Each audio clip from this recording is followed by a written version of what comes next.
But I want to take a few moments and speak to you a little bit about what is happening here, so we understand why is the work that is being done here right now. Why is it it's so prophetic? Why am I the one who's calling upon this right now about the unification and union that is happening all throughout the world right now as we're preparing final Geulah for the coming of the Messiah. In the beginning of the portion here, Parashat Bechukotai, that we're finishing the book of Vayikra, God affirming what he started in the beginning of the portion. And it says in verse 3, and I'm greeting you in Hebrew, Ve'im bechukotai telchu, ve'et mitzvototai tishmeru, ve'asitem otam. Now it says here, if you go in the chukim, okay, which translated in general as law or statutes, and you partake in my mitzvot, if you guard those mitzvot, and you are to do what? You are to do them. This is important. Do we want to keep those things? Because he said, then I'm going to give you the rain, I am going to give you the fruit, I'm going to give you all of those things in the seasons. Okay? Now you have to understand something. God says, I'm going to give you the Torah, and the mitzvot is the remedy. Part of partaking in Torah and partaking in mitzvot and doing those things is in order to keep things in our life. You keep them in order. You know, we need order. We want our life to be in order. We want our families to be in order. We want our relationship to be in order. We want all those to be. The Torah come to put fences. In the beginning of Pirkei Avot, it says, "V'asitim seyag laTorah." Put a fence to the Torah. Why do we need the fences? We need the fences around our life. Yeshua also spoke about the fences. He said, "I'm the way, the truth, and the light." And he said, the path is very what? Is a very narrow path.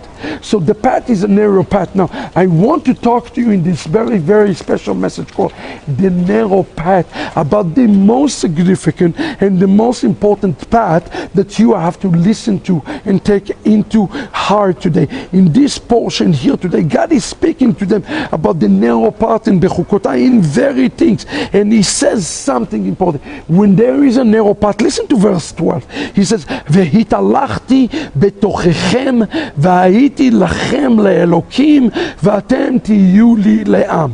I love this. If you're going to have this path, and by the way, he says in this path, I want to go back again to verse 3. He said, in order to do it, it is not an exercise of the mind.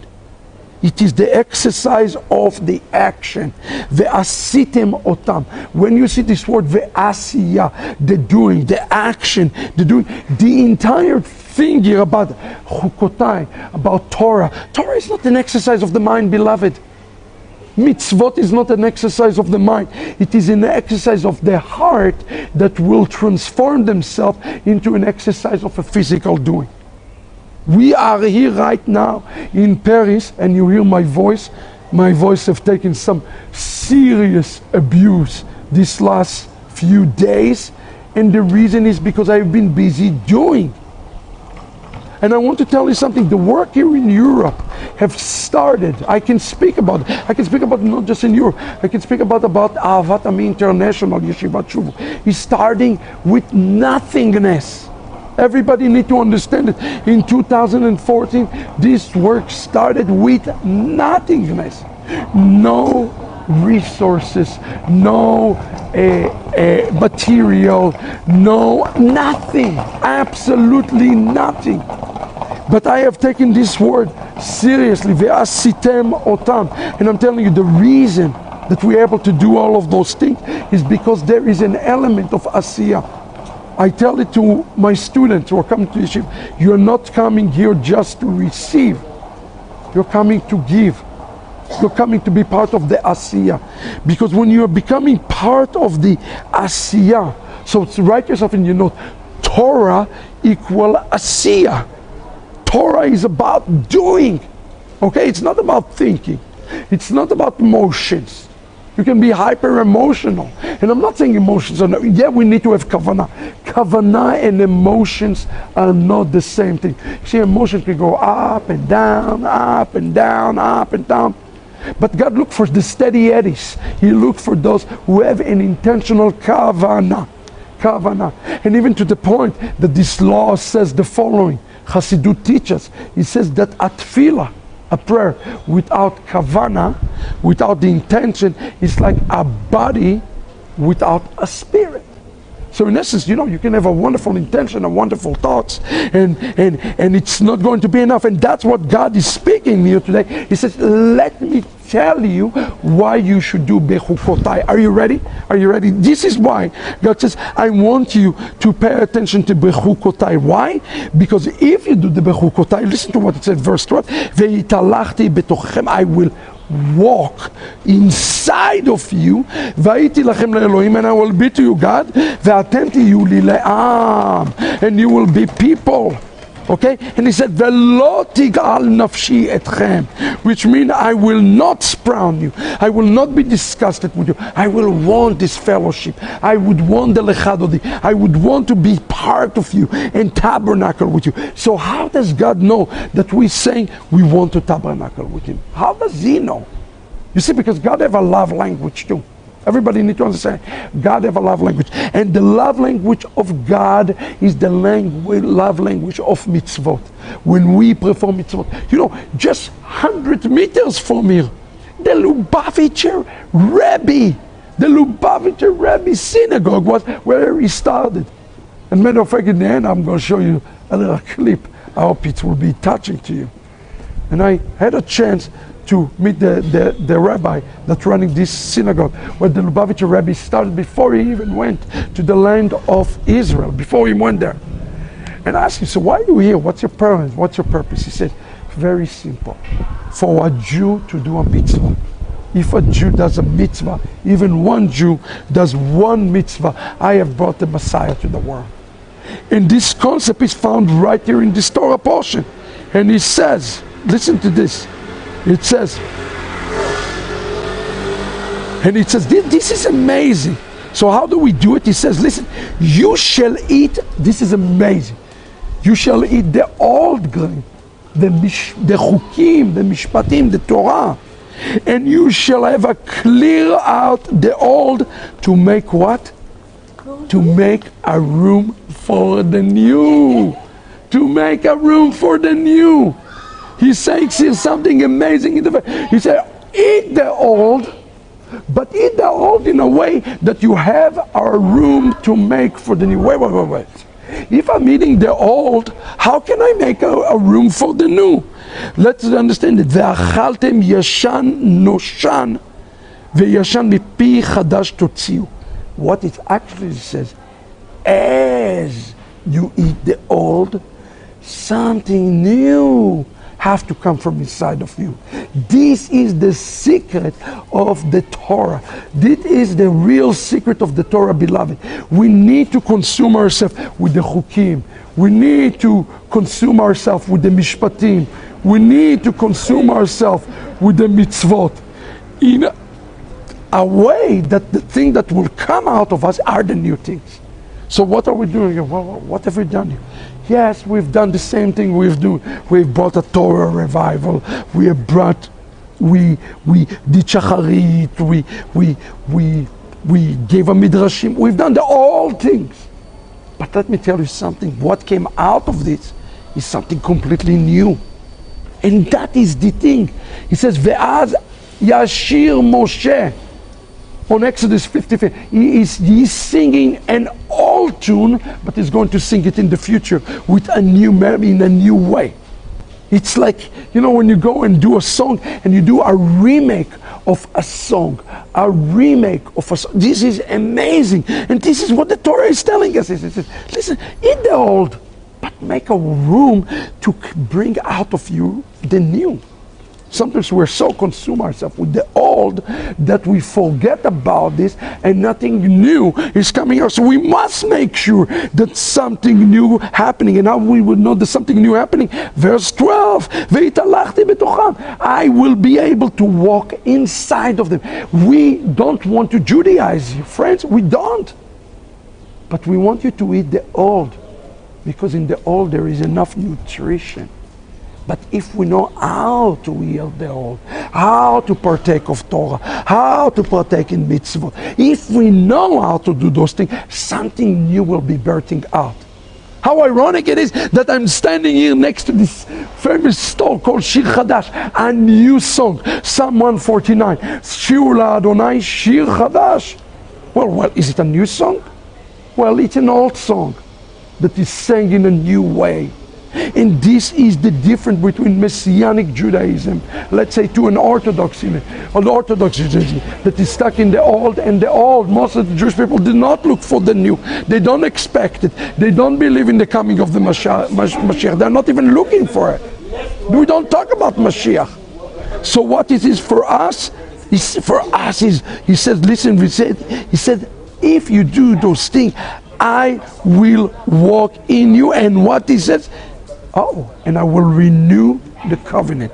But then in verse 14, he's saying to us, wow, if you don't do those things, if you do not partake in the old, if you don't partake in the chukotai and the mitzvotai, guess what?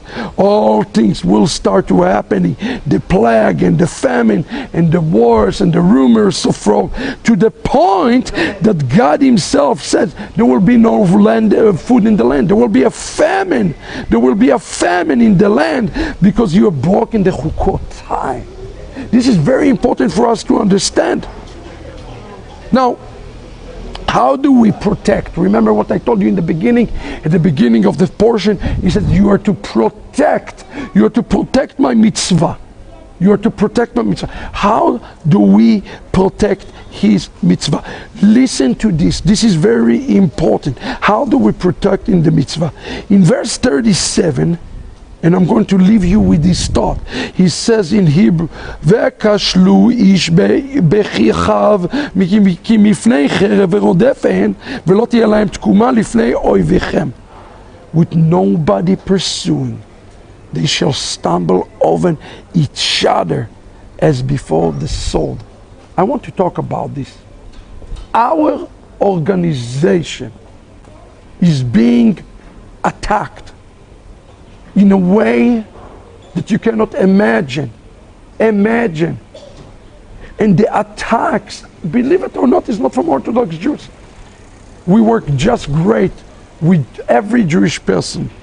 The most dangerous type of attacks are the attacks that are coming. Look what Hebrew says here.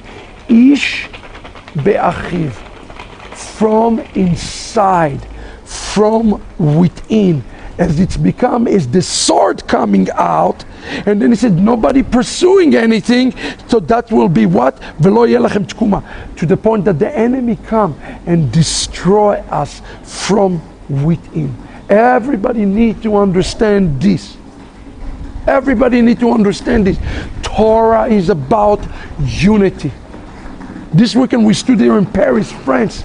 And we have people coming from all over Europe to experiencing the move of God. And friends, how did it all start? How did it happen? It's happened because one person, two people, myself and Rabbi Emmanuel, decided to have unity. You following what I'm telling you? Unity built, disunity destroy. If you build a relationship that based upon the chukah, upon the mishpat, upon the Torah, you will be able to build things that are bigger than yourself. But it says, look what it says then in verse 38, but you will perish among the nation, and the land of your enemies will consume you. Why are they consuming us? Why are they being consumed? Because the enemies? Not because of the enemies. We are being consumed because our sins toward one another. This is very important for all of you to understand, that is happening because of what we are doing to destroy one another. What's the upshot here of the Torah? What the Torah want to remind us? Because it's in verse 42, and I will remember my covenant of Yaakov and so forth. In the end of book of Vayikra, God come to remind us that there is a very narrow road, a very narrow bridge.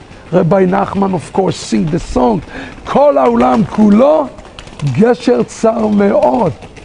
Okay, there's a very narrow bridge. The narrow bridge is a bridge that you have to understand something. God wants to travel in this bridge with us.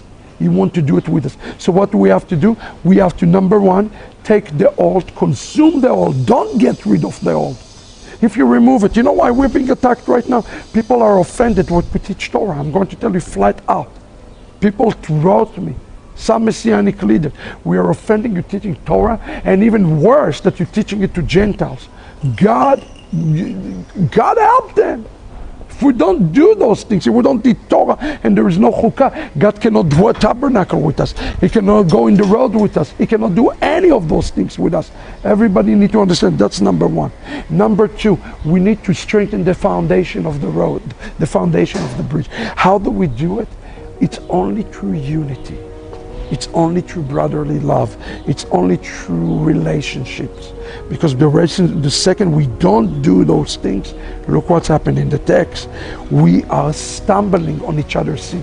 The brother's sin become my sin because I am the one who sinned. And so we need to develop our voot. We need to develop accountability. We need to develop responsibility and a culture of honor. A culture of honor inside the Messianic Jewish movement. And in that, God will tabernacle with us. I hope that you're ready to travel this narrow bridge together with us at Ahavat Ami Ministries. Now I promise you something very special. I was thinking about this. Just a few meters from me, I was allowed to take my students inside the Lubavitcher synagogue and to hear some of the story of Arevut, how one Jew, his name Rabbi Menachem Mendel Schneerson, stood there and took it under him a lot of Jews during the war to protect them. And that was the only building that was not opened up here that stays secure. And I was thinking about it a lot in the context of our message. Is our heart, as who we are, is like this refuge for our brothers to come in. So we will no longer say, Vekashlu ish be'avonotav. On the opposite, we will provide a place of refuge to one another. Check out this video. God bless you. Good Shabbos, Shabbat, Shalom.